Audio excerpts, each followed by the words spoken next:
around us. Yes. How can we love ourselves more? Please.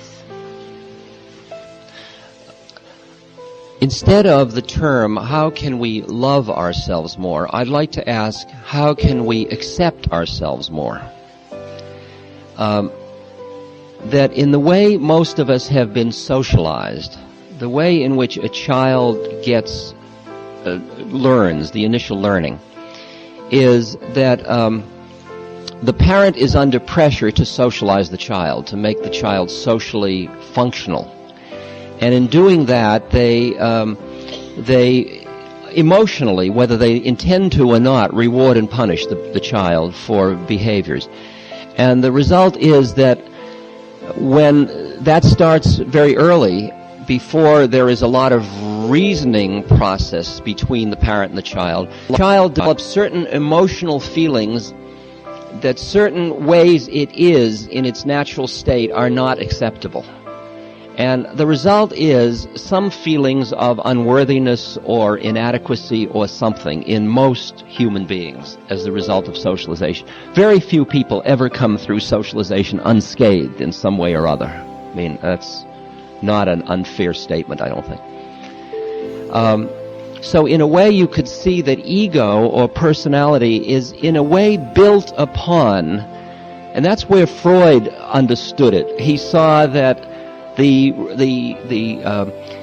repression of id, or impulse life, because of the way the society has to deal with a child's impulses to get it to be socialized, usually is left with a feeling that somehow I'm bad. I have these things that are not acceptable. And so then you build this social structure, and often what you end up with is a personality that's constantly looking to the world and other people. Do you approve of me? Do you like me? Am I good enough? Am I acceptable to you? And have I achieved enough? And you get an A for effort, and you feel good. And if you don't get the A, it's not like you feel nothing, you feel bad. And it's as if the baseline is negative, not zero. Do you hear the issue that I'm talking about? Now, so that you're constantly using your life experiences as a way to disprove a basic negative feeling about yourself. That's a very, very common thing in social structure and in human development, in ego development. Now, so many psychological systems, like Freud's system, for example, works primarily with negative going to zero. That's the domain that you work with. Right behind that is where the spiritual dimension begins, and that's a part that looks at the universe and just sees it as it is. It doesn't see when you've got a negative thing, the opposite, when you're trying to undo it, you could undo it by emphasizing the positive. Like if you don't like yourself, you could emphasize, I love myself, which is how do we love ourselves more is the question. Or we could say, let's go behind love and hate and find a place where we merely acknowledge ourselves, where we just allow our humanity. And we hear that there is negativity in us, and there is inadequacy, and we allow ourselves. And the word that I have come up with, that I'm finding most comfortable to work with, is the word appreciation. That we come to just appreciate what is. It's interesting, the way I've looked at it is that you go out into the woods and into the forests, and you look at trees and you appreciate the trees. You don't say that tree is good and that tree is bad because one tree is fat and one is thin, or one is tall and one is short, or one is bent and one is straight, unless you're in the lumber business. For the most part, you just look at the trees and you appreciate them the way they are. They are what they are, and you can appreciate them. But the minute you get near humans, it's interesting that you immediately go into a judging mode. You come into better and worse.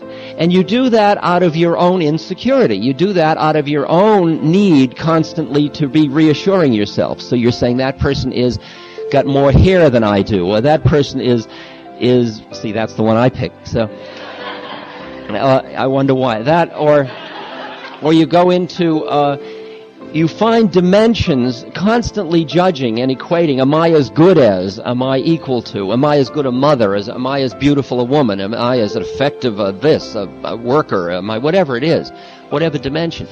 And you get caught in constantly living in a judging realm. And if you start to practice seeing people as trees, I don't mean in the in the sense of just appreciating what they are, including yourself.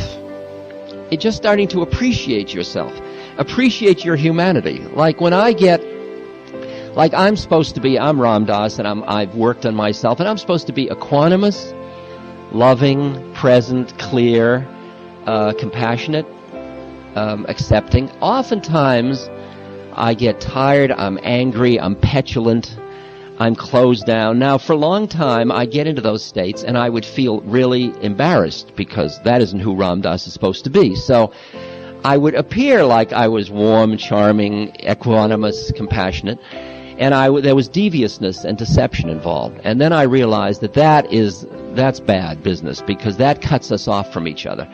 And I had to risk my truth. I had to risk being human with other people and realize that what we offer each other is our truth. And our truth includes all of our stuff. And the first thing I had to do was accept my own truth. I had to allow myself to be a human being. And I think that I was very helped by my spook friend Emmanuel, who, my disembodied friend, who, when I said to him, Emmanuel, what am I doing on Earth? He said, why don't you try, you're on Earth, why don't you try taking the curriculum? Why don't you try being human? And I had always assumed the way to God was to deny your humanity and embrace your divinity. And then I realized that the way to truth might be through acknowledging the fullness of where I found myself to be, which was my humanity and my divinity.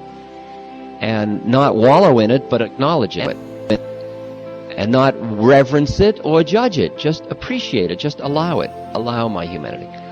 So I have gotten to the point now where I am what I am much more. And some people like it and some people don't like it. And if they like it, that's their problem. And if they don't like it, that's their problem. I don't take it all on myself and as much.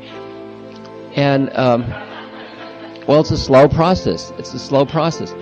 Now, what I found was that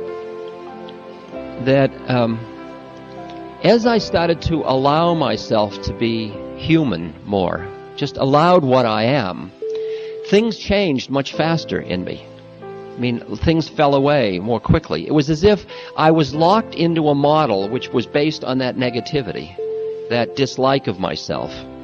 And once I just allowed that I am human with all the foibles, things started to flow, and I could feel change occurring in myself.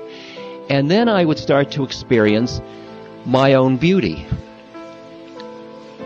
And it frightened me because it was so dissonant and discrepant from the model that I had cultivated of myself over the years, that I had to do good in order to be beautiful. And the idea that I just am, that what is, when you look at a tree or a rock or a river, it is in its own way beautiful. You look at decay, it is beautiful. I know Laura Huxley, who's a very dear friend, in her kitchen, she has these jars over the sink, and she takes old beet greens and orange peels and things and sticks them in water in these long, beautiful pharmaceutical jars. And then they slowly mold and decay, and there are these beautiful decay formations and mold. And it's really garbage. It's garbage as art. And we look at it, and it's absolutely beautiful. There's absolute beauty in that. And I've begun to expand my awareness to be able to look at the universe as it is and see what is called the horrible beauty of it. The horrible beauty of it. There's horror and beauty in all of it, because there's decay in all of it. I mean, we're all decaying. I look at my hand, and it's decaying. And it's beautiful and horrible at the same moment. And I just live with that, and with that I start to see the beauty in it.